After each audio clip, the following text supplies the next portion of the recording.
할렐루야. 여러분, 제가 서두에 말씀드렸듯이 마태복음은 시험의 장이에요. 시험의 책이에요. 특히 유대인들에게는 엄청난 시험의 책이에요. 또 당시 정권을 잡은 헤롯 왕에게도 엄청난 시험의 책이에요. 지난주 주일날 예수님이 시험에 들게 하지 마옵시고 다만 악에서 구하옵소서. 시험 들면 사람이 악해집니다, 여러분. 그죠? 헤롯이 시험에 드니까 동방의 박사들이 이 지금 별이 움직이는 걸 보고서 이거는 역사 이래에 이렇게 별이 움직인 적이 없다는 거예요. 위대한 인물이 아마 이 땅에 태어날 것이다. 이 사람은, 이 태어난 아기는 보통 아이가 아니라는 거예요. 그래서 여러분, 동방 박사들이 베들레헴까지 왔잖아요. 근데 헤롯에게 그 소식을 전했더니 헤롯이 시험 들잖아요.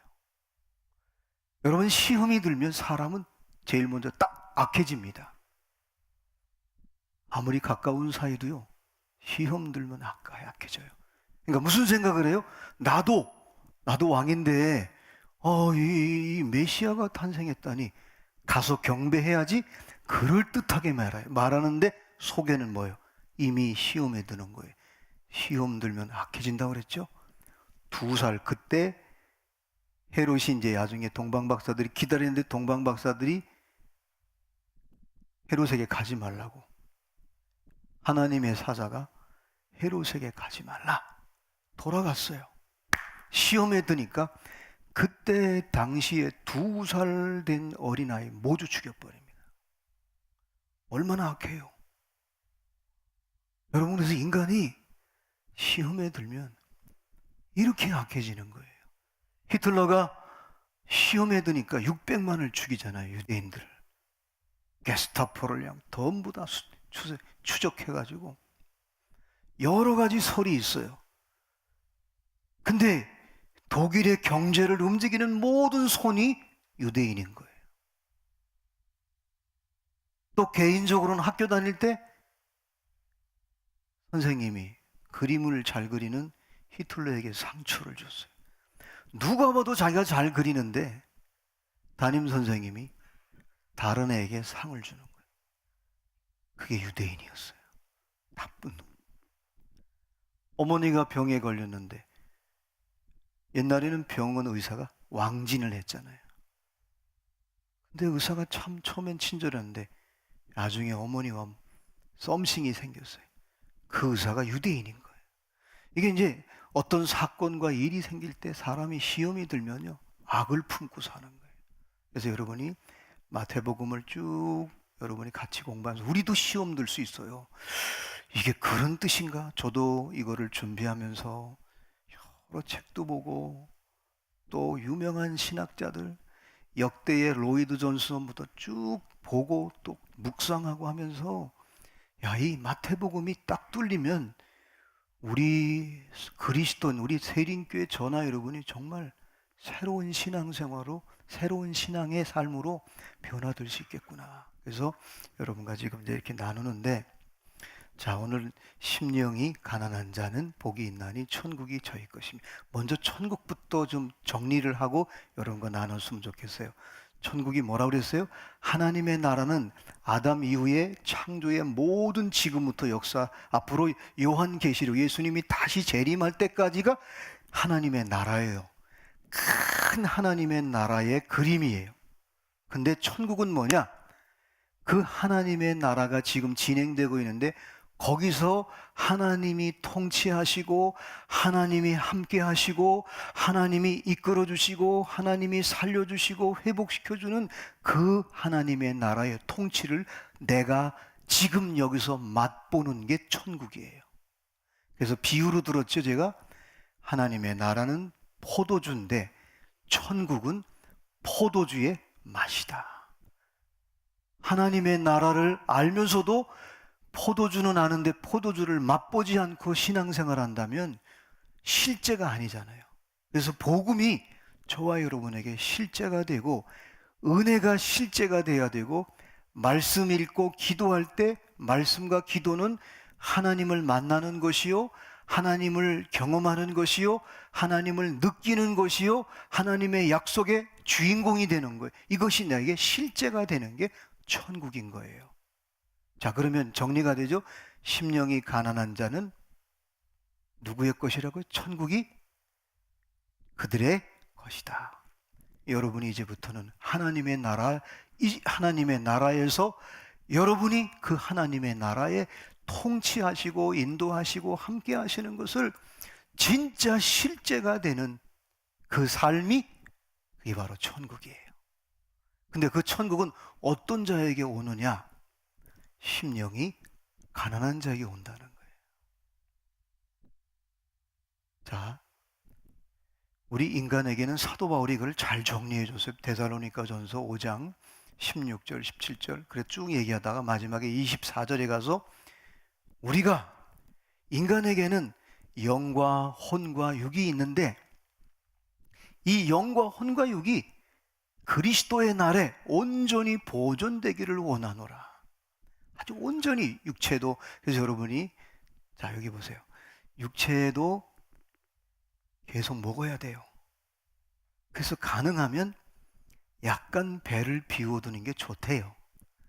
근데 욕심이 많은 사람은 돼지는 85% 이상을 안 먹는데 사람들은 130%까지 먹고 소화제를 먹는데요. 왜 그렇죠? 욕심을 부려서. 그래서 안 되면 막 뛰다가 방구가 나면 팡팡 꾸고 그러잖아요. 그죠? 이게 그래서 속을 비우는 게 좋대요. 또 배고플 때 밥맛이 굉장히 좋잖아요. 하나님은요 계속 육체도 먹게 했어요. 배가 고프지 않은 사람은 죽은 사람이 잘못하면 죽어요. 거식증이라는 게 있잖아요. 안 먹는 거예요. 자, 육체도 계속 적절하게 먹어야 육체가 건강해져요. 자, 그러면 혼은 뭐예요? 정신은 뭐예요? 정신도 저는 요즘에 이제 이렇게 목회를 하고 또 인생을 살면서 야, 이 바울이 참 기가 막힌 사람이구나. 아, 육체도 그렇고 혼도 정신도 온전히 보존되기를 원했는데 이게 이제 정신적으로 정서적으로 자라오면서 뭔가 채워지지 않는 사람은요 참 이게 힘들어요. 그죠? 문화적으로 부모님의 그 문화적인 생활, 정서적인 생활이 잘 경험이 된 사람들은 남에게 경험도 시키고 남의 마음을 아프게도 하지 않고 남에게 상처도 주지 않는데 이 정서적으로 혼이 이렇게 약간 많은 상처가 있다든가 눌림이 있다든가 이런 기술이 없는 사람, 예를 들어서 에리 프롬이 사랑의 기술을 얘기하잖아요. 사랑의 기술은 네 가지로 얘기하잖아요. 처음에는 관계, 이 관계를 잘 가져야 되는데 관계 갖는 게 굉장히 어색한 기술이 부족한 사람이 있어요. 그런 걸 자꾸 배워야 돼요. 그러면 내가 관계를 잘 못 가지니까 아이고 나는 관계에 배고픈 사람이야. 그 배고픈 사람은 밥집을 찾아가듯이 그런 책을 보는 거예요. 어떻게 하면 인간관계를 잘 가질까? 그러면 여러분 정서적으로 인간과의 관계를 잘 갖는 거예요. 그래서 우리는 코칭을 배웠잖아요. 이제 올해부터는 이제 코칭도 우리 셀 훈련원에서 하려고 그래요. 그리고 부부 학교도 이제 예산을 다 세워놨어요. 우리 정책당에 하면서 이제 드디어 이런 정서적인 것도 우리 교회는 육체적으로 정신적으로 또 영적으로 건강해야 된단 말이에요. 그러니까 그래서 늘 그런데 배고픈 사람은 찾아갈 줄 알아야 되는데 배고프다고 안 찾아가면 그 사람은 인간관계를 잘 못 가져요. 배고픈데 밥을 안 먹으면 굶어서 죽어요. 그죠? 그리고 배고프면 짜증이 나잖아요. 그죠? 우리는 하도 배를 고른 사람들이라 밥 제 때를 못 넘기잖아요. 그래서 밥을 또 빨리 먹어요. 이런 게 다 이게 이제 이게 자라온 배경이에요. 자, 그런데 그러면 자, 여러분 육체도 배고프면 먹어야 되죠. 근데 한 번만 먹고 끝냈으면 얼마나 좋겠어요. 근데 죽을 때까지 먹어야 돼요. 정신도 혼도 자꾸 배워야 돼요. 민주주의도 배워야 되고 자본주의가 뭔지도 배워야 되고 언어 생활을 어떻게 해야 되는지 이것도 자꾸 배워야 돼요. 그래서 배고픈 사람은 자꾸 찾아가야 되는데 배고픈데도 안 찾아가면 그냥 이게 기능이 사라져 버려요. 쪼그라들어 버려요. 그래서 그런 것들을 못 해요. 그러면 그렇게 인생을 사는 거예요. 근데 이거는 육체적으로 정신적으로 이 혼은 그렇게 산다 치더라도 가장 중요한 영은 심령은 율법으로 차 있든지 아니면 악한 영으로 차 있든지 하면 하나님이 들어갈 길이 없어요. 그리스도가 들어갈 길이 없는 거예요. 예수님이 들어갈 길이 없는 거예요. 성령님이 그에게 가서 들어가면 지혜도 주고 능력도 주고 감동도 주는데 들어갈 틈이 없는 거예요. 다른 거로 채워져 있기 때문에. 그래서 마태가 예수님이 우리에게 천국을 주려고 이 율법을 완성시키고 천국 복음, 이 산상수훈이라고 하지만 산에서 예수님이 설교에 따라서 산상수훈이라고 하는데 그거보다 더 중요한 거는 이 8가지, 실은 9가지예요. 9가지. 나를 위하여 핍박받는 자, 이제 10절 이하가 이제 9가지인데 어쨌든 중요한 거는 5장, 6장, 7장이 전부 산상수훈이에요. 이거는 굉장히 중요한 거예요. 근데 자, 여러분이 영이 부유해지면 예를 들어서 유대인들처럼 율법으로 가득 차 있고 이 제사장들처럼 이 제사 드리는 게 최고야. 그런데 예수님이 오셔서 그 제사 제도를 완전히 완성시키고 십자가에 죽으셨는데도 안 받아들이는 거예요. 아니, 그분이 우리를 구원하러 오셨는데 그분을 죽여버리는 거예요. 이게 그들에게는 천국이 없습니다. 그들은 지옥의 땔감이 되는 거예요. 그래서 이 마태복음 5장, 6장, 7장을 여러분이 잘 정리가 되면 내가 지금 내 안에 하나님의 나라가 실제가 천국인데 내가 지금 천국을 누리고 사는지 천국이 나의 것인지 한번 여러분이 이 마태복음을 같이 수요일 날 이렇게 나누면서 또 여러분과 선포하면서 여러분이 늘 점검할 수 있기를 바랍니다. 근데 점심 먹고 저녁 먹고 지금 또 배고픈 분이 있을 거예요. 그러면 밥을 먹어야 돼요. 그러면 이 영도, 심령도 평생 죽을 때까지 먹고 말씀을 먹어야 되고 하나님의 은혜를 먹어야 되고 약속을 먹어야 되고 이거 모든 걸 먹어야 여러분이 천국이 내 거가 되는 거예요. 할렐루야. 그러니까 이제 성경 한번 읽고 끝나자 그게 아니에요. 계속 영은 생명을 먹어야 돼요. 예수님이 우리 안에 거해야 돼요. 아까 우리 찬양 가운데 언제나 내 모습 너무 은혜스러웠어요. 우리 한번 요거 같이 부르고 이 마태복음 5장을 같이 나누면 더 좋을 것 같아요. 우리 반주 돼요? 언제나 내 모습. 어떻게 선곡을 했는지 아주 딱 매치가 잘 됐어요. PPT 띄워주실래요?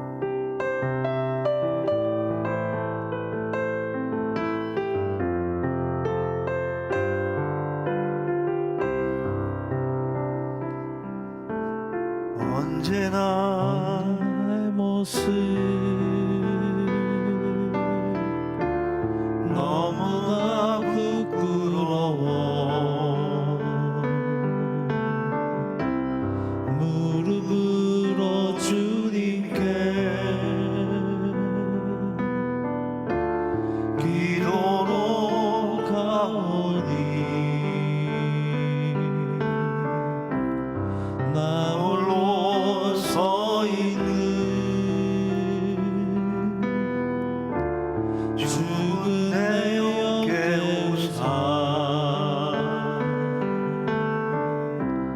주님만 나를 세워 내 영혼 살게 하소서. 주님 내 안에, 주님 내 안에, 내 안에 계시고, 주님 내 안에, 주님 내 안에 나를 세워 주소서.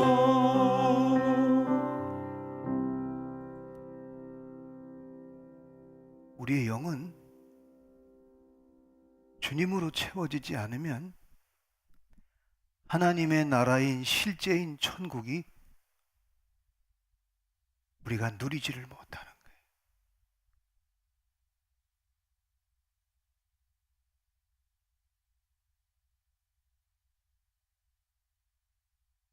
그래서 하나님의 나라는 전체적인 의미라면 천국은 내 개인에게 실제로 내 삶에 다가오는 것입니다. 여러분이 배고플 때 밥을 먹으면, 거기다가 맛있는 걸 먹으면 만족하잖아요. 행복하잖아요. 이거를 생리적인 행복이라고 그래요. 근데 이 혼은, 저와 여러분의 정신은 좋은 영화를 보고 좋은 여행을 하고 좋은 가정생활과 부부생활과 인간관계를 잘 가지면 참 행복하잖아요. 그죠? 그거를 우리는 철학적 행복이라고 해요. 이건 먹어서 얻는 행복이 아니에요. 근데 저와 여러분에게 우리 영이 있단 말이에요. 영이 있는데 하나님으로 채워지고 예수님으로 채워지고 그리스도로 채워지고 말씀으로 채워지고 주의 능력으로 채워지면 그렇게 기쁜 거예요. 그러니까 죄를 이기게 되고 시험을 이기게 되고 미워했던 사람을 내가 용서하고, 평소에는 내가 내 영이 천국으로 가득 충만하니까 다 끌어안는 거예요.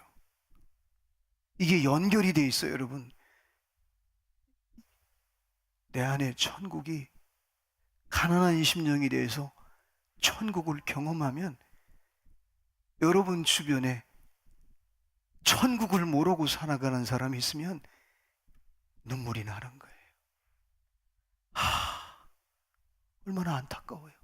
그래서 긍휼히 여기게 되는 거예요. 그래서 여러분이 산상수훈이 잘 정리가 되면 우리 셀장님들은 아마 셀을 계속해서 하나님의 나라와 전체적인 의미에서 또 여러분이 가정을 천국으로 만들어갈 줄로 믿습니다. 그래서 사실은 라이플레버 목사님이 셀에서는 매주마다 성찬식을 하면 참 좋겠다고 말을 했어요. 근데 우리 한국교회는 이게 쓸데없는 이 제도, 이 교리 때문에, 이 교리도 아니에요. 성경대로 하면 되는데 목사님에게만 성찬권을 줘가지고, 사실은 장로님 성경에 빌립 집사가 세례 줬잖아요. 그죠? 성경대로 하면. 근데 이거를 못 열어가는 거예요. 앞으로 우리 다음 세대들이 그런 것들을 참 열어갔으면 참 좋겠어요. 그런 것들을 초월할 줄 알고, 그렇다고 구조를, 제도를 벗어나라는 게 아니에요. 성경적인 교회를 해나가는데. 그래서 여러분이, 우리 영이 배고프면, 그래서 심령이 가난한 사람, 그 여러분이 늘 가난한 마음을 가지고 살아갈 때 하나님이 채워지는 거예요. 할렐루야. 내가 부유해지면 선악과로 채워지고, 그러면 옳으냐 그러냐를 자꾸 나와 판단하는 거예요. 내 안에 천사를 담고 싶어하면 종교가 되는 거예요. 여러분, 이 땅에는 딱 두 가지예요. 제가 보니까 이방인들은 선악과 사이에서 방황해요. 왜? 인간은 모두가 선악과를 따먹은 사람들이기 때문에. 근데 신앙생활 한다고 종교를 가진 사람들은 뭐하고 싸우냐? 선한 천사냐? 악한 천사냐? 천사를 닮고 싶어요. 거기서 방황하고 있어요. 그래서 우리 한국교도 지금은 천사 사역하는 사람들이 많이 줄어들었어요. 그게 아니구나. 그거는 잠깐 지나가는 징검다리구나 하는 걸 깨달은 거예요. 제가 가끔 만나는 분이 있어요. 이분은 5,000명, 6,000명씩 모아놓고 막 방언 터뜨리고 쓰러뜨리고 그런 사역을 했던 분이에요. 근데 어느 날 이분이 이거는 지나가는 바람이구나. 그래가지고 성경을 읽기 시작했어요. 성경을 150독을 했어요.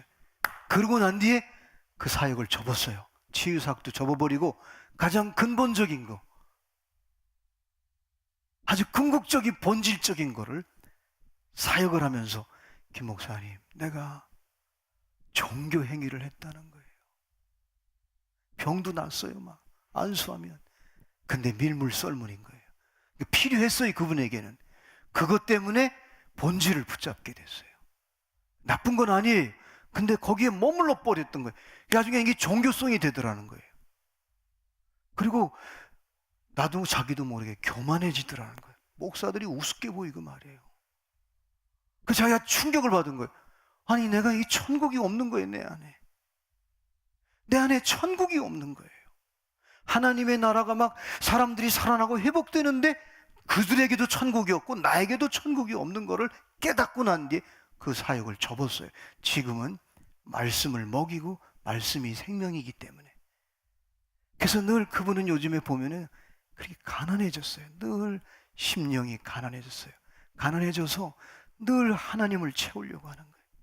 여러분, 사도 바울이 손수건만 만져도 병자를 고쳤어요. 근데 사도 바울이 그의 뭐라 그래요? 늘 가난한 마음을 갖는 거예요. 가난한 마음을 가지면요, 자기가 죄인인 걸 아는 거예요. 근데 하나님은요, 잘 들으세요. 죄들이 있고 죄인이 있어요. 죄인이 죄를 짓잖아요. 근데 하나님은 심령을 어떻게 가난하게 만드느냐면 하나님의 방법은 죄를 드러내요. 공동체에서 그 사람의 죄를 드러내요. 그래서 죄를 짓는 걸 보고 내가 죄인이었구나 깨닫게 하면서 나는 하나님이 아니면 나는 죄인이구나. 죄값은 사망인데. 그래서 여러분, 예를 든다면 다윗이 시편에 보면은 사실 여러분, 다윗이요 얼마든지 사람과의 관계 속에서 범죄한 거는요 얼마든지 해결할 수 있어요. 사실은 우리야 자기가 죽인 거 아니잖아요. 아람 군대가 죽였어요. 근데 그 작전을 누가 만들었어요? 그 깊은 속에서 그 죄성이 그걸 만드는 거예요. 죽이라고. 자기가 안 죽였어요. 그럼 왕이랑 숨겨도 돼요. 예를 들어 바세바, 아니 여자가 왜 대낮에 여자 옷을 벗고 목욕을 해? 책임을 돌려도 돼요. 그런데 다윗은 뭐예요? 내가 죄인 중에 죄인이고 내가 모태에서부터 죄인으로 태어났다는 거예요. 죄를 짓고 내가 죄인인 걸 깨달으니까 심령이 가난해지는 거예요. 나는 하나님이 아니면 주의 영이 아니면 나는 아무것도 아니는 걸 깨닫는 거예요. 그래서 여러분이 아신 대로 다윗은요 계속해서 죄를 발견하면서부터 그는 매일매일 장막에서 전쟁에 나갈 때도 장막에서 기도하고 찬양하고 돌아와서도 장막에서 찬양하고 기도하고 그 다윗의 장막이 사도행전 15장에 가서 초대교인들이 깨달은 거예요. 어떻게 다윗이 예수님을 만나고 성령으로 그렇게 충만했을까? 어떻게 그렇게 통일 왕국 시대를 만들었을까? 그게 깨달은 게 뭐냐면 심령이 가난해지니까. 그래서 이 부분을 여러분이 오늘은 심령이 가난한 거를 실존적으로 저희들이 경험하고 그 가난한 심령을 하나님이 어떻게 채우시고 어떻게 만지시고 어떻게 부어주시는 거를 여러분과 오늘을 나누고 다음 주에는 존재론적으로 심령이 가난한 게 뭔지를 여러분과 나누려고 합니다. 이사야서 41장 17절 말씀 자, 가련하고 가난한 자가 물을 구하되 물이 없어서 갈증으로 그들의 혀가 마를 때에 나 여호와가 그들에게 응답하겠고. 여러분이 정말 영적으로 마치 가난한 자가 물을 구하되 물이 없어서 막 갈증을 느끼고 혀가 마를 때 그런 심정으로 하나님을 찾으면 하나님 여호와가 그들에게 응답하겠다고 하셨어요. 근데 요즘 현대인들은 이런 갈증, 이런 갈망이 없어요. 그냥 뭐 먹고 살만 하니까. 이게 이제 이사야 선지자가, 특별히 이사야서 41장 20절에 보면 무리가 보고 여호와의 손이 지은 바요 이스라엘 거룩한 이가 이것을 창조하신 바인 줄 알며 함께 헤아리며 깨달으리라. 이사야서 61장 2절로 3절에 보면은 여호와의 은혜의 해와 우리 하나님의 보복의 날을 선포하여 모든 슬픈 자를 위로하되 무릇 시온에서 슬퍼하는 자에게 화관을 주어 그 죄를 대신하여 기쁨을 기름으로 그 슬픔을 대신하여 찬송의 옷으로 그 근심을 대신하시고 그들이 의의 나무 곧 여호와께서 심으신 영광을 나타낼 자라 일컬음을 받게 하려 하심이라. 이사야 선지자가 앞으로 메시아 의의 나무 생명나무 예수님이 오시면 슬픈 자를 위로하고 화관을 주어서 죄를 대신해서 기쁨을 주겠다. 이건 벌써 예수님을 심령이 가난한 자에게 예수님이 줄 거를 미리미리 다 예언한 거예요. 특별히 이사야서 시간이 없기 때문에 그 뒤에 거 우리 다윗 시편 40편 17절 말씀 좀 우리 한번 같이 읽을까요? 시작. 나는 가난하고 궁핍하오나 주께서는 나를 생각하시오니 주는 나의 도움이시요 나를 건지신 이시라. 나의 하나님이여 지체하지 마소서. 다윗은 물질적으로 가난하지 않았습니다. 왕이기 때문에 다 있습니다. 다윗은 정신적으로 가난하지 않았습니다. 음악을 좋아했고 시를 좋아했습니다. 그는 육체적으로 정신적으로 굉장히 부유했습니다. 근데 여기서 말하는 가난은 뭐예요? 심령이. 왕이 되다 보니까 부유해진 거야. 여유가 생기니까 하나님을 안 찾는 거야. 여러분, 심령이 가난할 때 뭐라 그랬어요? 하나님이 하나님 나는 가난합니다. 내가 하나님 없으면 나는 안 됩니다. 하나님 없으면 나는 죽습니다. 주의 영이 떠나니까 나는 아무 껍데기입니다. 여러분, 물질은요, 이 육체는 생명이 끝나면 시간도 끝나는 거예요. 소멸되고 마는 거예요. 근데 다윗은 깨달은 거예요. 내가 정말 하나님 나는 가난하고 궁핍합니다. 자기가 죄를 지면서 깨달은 거예요. 내가 하나님을 떠나니까 하나님으로 채워지지 않으니까 나는 죄를 질 수밖에 없는 거예요. 내가 죄인이고 그리고 나는 죄를 짓고 있는 거예요. 그래서 하나님 나는 가난하고 궁핍하오니 이렇게 절규하는 거예요. 그래서 주님 나를 좀 생각해 주세요. 주님 나의 모든 걸 알고 계시지 않습니까? 잘 들으세요. 보세요. 여기 보세요, 여러분. 나단 선지자가 죄를 드러내잖아요. 그죠? 죄를 드러낸 때 사람들은 뭐라 해서 이제 끝났구나. 저 다윗 왕 끝났구나 그랬어요. 죽었구나. 근데 하나님은 죄를 드러내서 다윗을 살려내요. 그게 살 길이에요, 여러분. 그래서 여러분이 교회 안에서 누가 부족할 때, 연약할 때 함부로 판단하지 마세요. 할렐루야.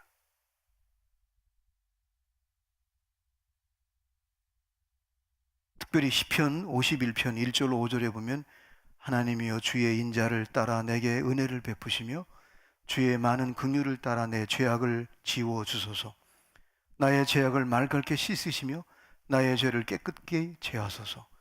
무릇 나는 죄과를 아오니 내 죄가 항상 내 앞에 있나이다. 특별히 여러분 5절에 보면 이렇게 기록되어 있어요. 시편 51편 5절에 제가 읽어드릴게요.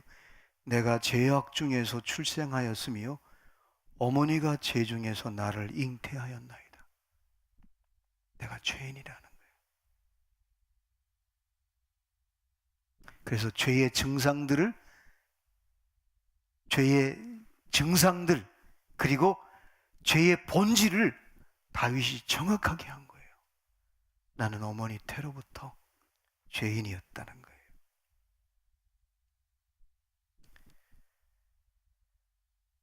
이사야서 46장 10절 말씀 우리 한번 띄워주실래요? 같이 한번 읽을까요, 여러분? 같이 오늘 시작. 내가 시초부터 종말을 알리며 아직 이루지 아니한 일을 옛적부터 보아이고 이르기를 나의 뜻이 설 것이니 내가 나의 모든 기뻐하는 것을 이루리라 하였노라. 이 시초란 말은 태초예요. 태초부터 종말을 알렸다. 여러분, 종말, 하나님은요 창세기를 시작하고 끝을 계획하고 계세요. 저와 여러분 선택받았어요. 저와 여러분의 인생의 끝을 하나님이 지금도 저와 여러분을 만들어가고 있어요. 할렐루야. 그거를 믿는 사람들이 심령이 가난하게져서 늘 하나님을 목말라하고 하나님의 은혜를 사모하고 하나님의 말씀을 사모하고 하나님이 뜻은 뭐예요? 뜻을 가졌다는 얘기는 하나님이 계획과 의지를 가졌다는 뜻이에요. 이 두 가지가 함축적으로 가지고 있는데 하나님이 뜻을 가졌다는 얘기는 나를 향한 계획이 있고 하나님의 의지가 있는데 하나님의 뜻에는 거기에 반드시 뭐가 첨가되어 있느냐? 능력과 에너지를 주어서 그 뜻을 이루게 하시는 거예요. 저와 여러분을 선택하셨어요. 구원을 시작하셨어요. 여러분 종말 때, 우리 마지막 임종할 때 저와 여러분을 마지막에 고백을 하나님 자녀들에게 내가 지금 하나님 나라에 간다, 하늘나라에 간다. 여러분이 그거를 꿈꿀 수 있기를 바랍니다. 근데 여러분이 매일매일 심령이 가난해져서 매일매일 나는 죄인입니다, 나는 하나님이 아니면 난 구제불능입니다라고 그렇게 심령이 가난할 때 저와 여러분의 삶에 개인적으로 천국을 누리며 사는 거예요. 할렐루야. 이거를 놓치지 말아야 돼요. 여러분 이걸 놓치면 어느 날 나도 모르게 부유해지면요 나도 모르게 선악과가 나와요. 옳으냐 그르냐, 틀렸느냐 맞았냐, 작으냐 크냐, 이게 또 세상 사람들처럼 이방인처럼 또 우리도 그렇게 그 갈등 속에 그 방황 속에 살아갈 수 있고, 종교인들처럼 내가 능력이 있느냐 능력이 없느냐 아니에요. 주님이 나를 붙들어 주시고 나와 함께하면 내 능력으로 사는 게 아니라 주님의 능력으로, 주님의 이끄심으로 저와 여러분은 시험을 이기고 유혹을 이기고 세상을 이기고 마귀를 이겨서 끝내는 종말 때, 마지막 때에 주님 앞에 잘했다 칭찬받는 영광의 면류관, 자랑의 면류관, 생명의 면류관, 썩지 않는 면류관을 차지할 줄로 믿습니다.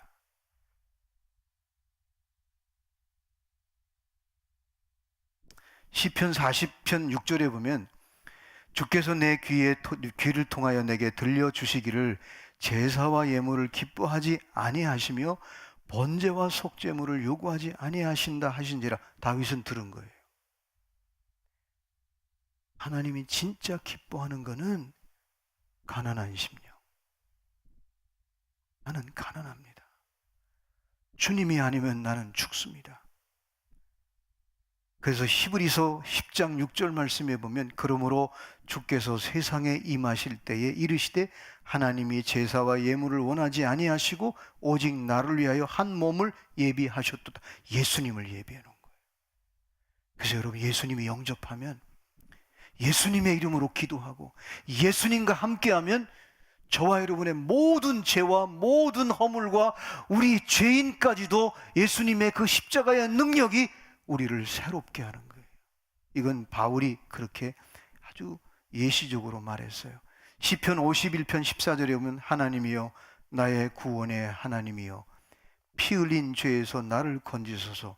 내 혀가 주의 의를 높이 노래하리이다. 주님 앞에 토설하는 거예요. 자기의 죄인임을 고백하는 거예요. 자기의 죄를 고백하면 고백하는 게 중요하고 토설하는 게 중요한 거예요. 그래서 늘 여러분이 잊지 말 것은, 여러분이 혹시 죄를 지면은 그거를 통해서 여러분이 내가 죄인이라는 걸 주님 앞에 고백하고 인정하고 시인할 때, 여러분의 심령은 가난해질 때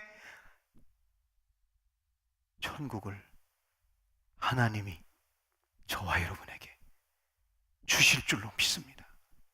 이게 바로 심령이 가난한 자의 실제적인 의미입니다. 그래서 고린도후서 8장 9절에 보면 우리 주 예수 그리스도의 은혜를 너희가 알거니와 부요하신 이로써 너희를 위하여 가난하게 되심은 그의 가난함으로 말미암아 너희를 부유하게 하려 하십니다. 예수님이 가난해지셨어요. 하나님께 버림도 받았어요. 완전히 벌거벗겨졌어요.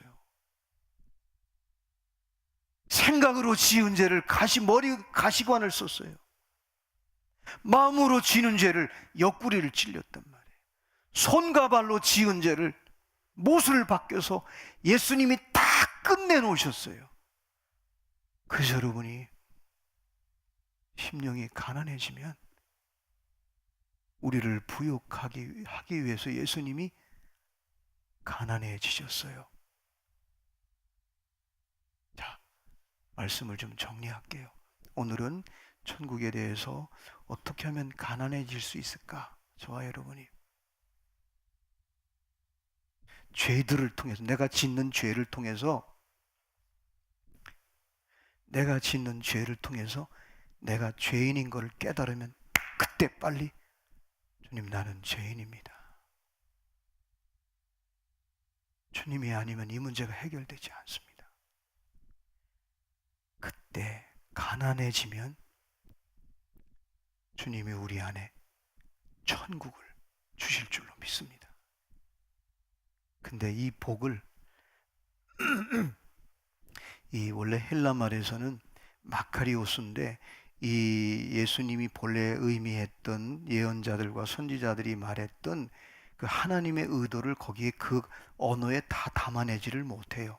근데 아쉐르라고 하는 히브리 말의 복이라는 말은 이 뜻이, 이 예수님의 천국, 심령이 가난한 자는 복이 있나니 천국이 저희 것이미로 라는 이거를 좀 담아내는 그릇이 되더라고요. 제가 보니까, 연구해 보니까. 이 아쉐르라는 뜻은 뭐냐? 하나님이 함께하는 상태, 하나님이 나를 이끌어가는 상태, 하나님이 나를 시험에서 건져내고 죄에서 건져내서 나를 회복시키는 그 상태. 제가 지난번에 9월 달에 리더 컨퍼런스 하면서 변화된 상태를 계속 강조했을 거예요. 저와 여러분이 진짜 신앙생활은 변화된 상태를 유지하는 것이 하나님 나라의 백성이요, 하나님의 진짜 신앙생활이라는 걸, 계속 변화된 상태. 이 아쉘이라는 말이 바로 그 뜻이에요. 가장 가치 있는 것, 내가 의미 있는 것을 깨달았어요. 그거를 계속 유지해가는 상태. 여러분, 임마누엘의 뜻이 뭐예요? 세상 끝날까지 항상 너희와 함께 하겠다는 뜻이에요. 근데 신앙생활 자체가 내가 가난해져서 나는 죄인입니다, 나는 하나님이 아니면, 예수님이 아니면, 성령님이 아니면 내 영은 죽습니다. 내가 하나님이 나를 거기다 채워주지 않으면 나는 마귀가 아니면 선악과가 채워져서 판단하고 정죄하고 비판할 수밖에 없는 그런 심령인데, 그런 거를 채웠던 나를, 그걸 비우고 돌이키고 회개했더니 복된 자로 천국을 부어주는 거예요. 은혜의 상태, 능력의 상태, 하나님이 주신 지혜로 살아가는 그 상태를 아쉐르라고 하는 거예요. 이게 복이라는 거예요. 물질적인 복이 아니라 하나님이 이 세상에서 가장 가치 있는 것을 붙잡고 추구하고 누리는 상태, 이게 바로 복된 자라는 거예요. 심령이 가난한 자는 복이 있나니 천국이 저희 것입니다. 여러분, 하나님의 나라에서 저와 여러분이 매일매일 천국을 살아가는 거예요. 천국을 살아가는 상태, 천국을 누리는 상태, 천국을 지향하는 상태를 복인 거예요. 여러분, 교회 나올 때마다, 말씀을 읽을 때마다, 주님의 일을 할 때마다 이 상태, 가장 가치 있는 상태, 가장 은혜로운 상태, 지금 사랑하는 상태, 여러분 그거를 점검하면 여러분이 이 땅에서 천국을 누리다가 육신의 장막이 무너지면 여러분이 천년왕국, 요한계시록에, 그리고 나중에 주님이 재림하실 때 저와 여러분은 신령한 몸으로 휴거될 줄로 믿습니다. 이게 바로 예수님이 말씀하신 심령이 가난한 자는 복이 있나니 천국이 저희 것입니다. 그래서 여러분이, 바울은 그거를 깨닫고 난 뒤에 처음 사도가 될 때는 다메섹에서 예수를 만났잖아요. 보니까 베드로가 많이 배우지 않았어. 베드로를 닦아 세우고 막 책망도 했어요. 근데 어느 정도 사역을 하다가 진짜 심령이 가난해지면서 가난이 뭔지를 아는 거예요. 진짜 천국이 뭔지를 알고 난 뒤에 그는 고린도전서 15장 9절에 이렇게 고백을 합니다. 우리 PPT 띄워주실래요? 우리 고린도전서 15장 9절 말씀 한번 같이 읽을까요? 시작. 나는 사도 중에 가장 작은 자라. 나는 하나님의 교회를 박해하였으므로 사도라 칭함을 받기를 감당하지 못할 자니라. 가난해진 거예요. 처음에 이걸 모를 때는, 야, 너 베드로 왜 그래요? 베드로가 그랬잖아요. 이방인들하고는 사귀질 않았잖아요. 구원 특수주의에 매여가지고 선민에 매여 있었단 말이에요. 예수님을 만났는데도. 그래서 이방인 집에 가서 뭐 먹다가 바울의 일행이 오니까 안 먹은 척 했어요. 그러니까 사도 바울이 성길이 또 D형이잖아요. 탁 닦아 세운 거예요. 뭐 하는 거냐고. 그렇게 그랬는데 자기가 사도들보다 자기가 공부도 제일 많이 했고 유학파고, 당신들은 역사적 예수를 만났는지 모르지만 나는 부활하신 예수님을, 또 승천하신 예수님을 만난 사람이야. 그러면서 우쭐했는데 진짜 심령이 가난해지니까 나는 사도들보다 가장 작은 사람이다. 진짜 가난하니까 그는 늘 천국을 살아가는 거예요. 두 번째, 에베소서 3장 8절 말씀, 우리 한번 같이 읽을까요? 시작. 모든 성도 중에 지극히 작은 자보다 저 작은 나에게 이 은혜를 주신 것은 측량할 수 없는 그리스도의 풍성함을 이방인에게 전하게 하시고, 이제는 교회 공동체에서 모든 성도들보다, 또 성도들 중에서도 가장 지금 초신자보다도 나는 더 작은 자다. 가난해지는 거예요. 마지막에 죽기 전에는 디모데전서 1장 15절 말씀, 우리 한번 같이 읽을까요? 시작. 미쁘다 모든 사람이 받을 만한 이 말이요 그리스도 예수께서 죄인을 구원하시려고 세상에 임하셨다 하였도다. 죄인 중에 내가 계수다. 잘 들으세요. 이 말을 좀 현대어로 제가 좀 번역을 한다면 이렇게 하고 싶어요. 나는 죄를 만들어내는 자판기라는 거예요. 인간은 죄를 만들어내는 자판기요, 죄를 만들어내는 공장이기에 나는 죄인 중에 괴수다. 그때 그는 감옥에 있으면서도 천국을 누리고 사는 거예요. 가난해질 때, 심령이 가난해질 때 하나님의 모든 것이 채워지는 거예요. 할렐루야. 그래서 고린도전서 15장 31절에 같이 한번 읽을까요? 시작. 형제들아, 내가 그리스도 예수 우리 주 안에 가진 바 너에게 대한 나의 자랑을 두고 단언하노니 나는 날마다 죽노라. 늘 가난한 심령으로 십자가 앞에서 죄 회개하는 건 기본이고, 나는 죄인입니다. 죄인은 자기를 매일 십자가 앞에 가난한 심령으로 나는 날마다 죽노라. 그러니까 그는 부활 생명을 가지고 이 땅에서 천국을 누리는 거예요. 그러니까 여러분, 이렇게 자기를 날마다 죽이니까 삼층천 하늘나라를 보여줬잖아요. 그죠?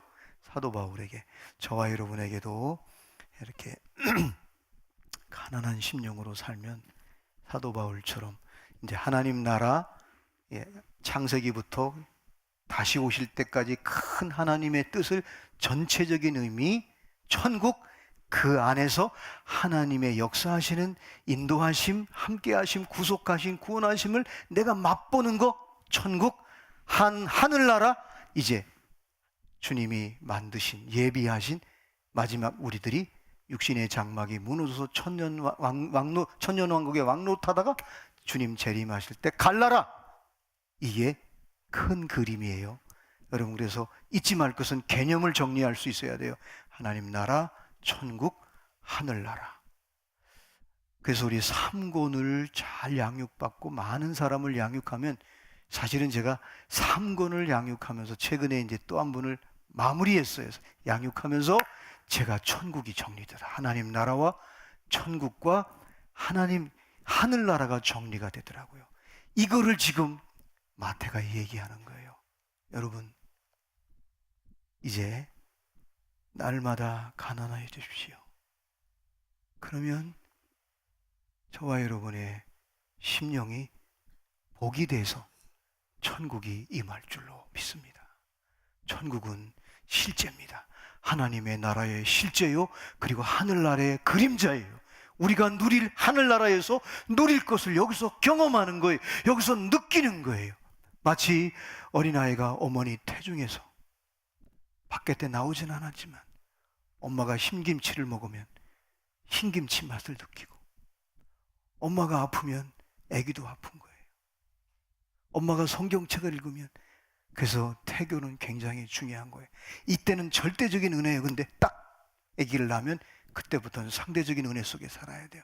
여러분, 우리의 삶에 개인적으로 여러분이 천국을 누리며 천국을 만들고, 혹시 또 개인적으로 천국을 못 경험한 사람들에게 여러분이 그들을 위해서 긍휼히 여기고 그들이 천국을 알아갈 때까지 온유한 마음 기다려주고, 그런 은혜가 있기를 주님의 이름으로 축원합니다. 가난한 심령이 되십시오. 영이 부유해지면요, 천국이 이미 사라집니다.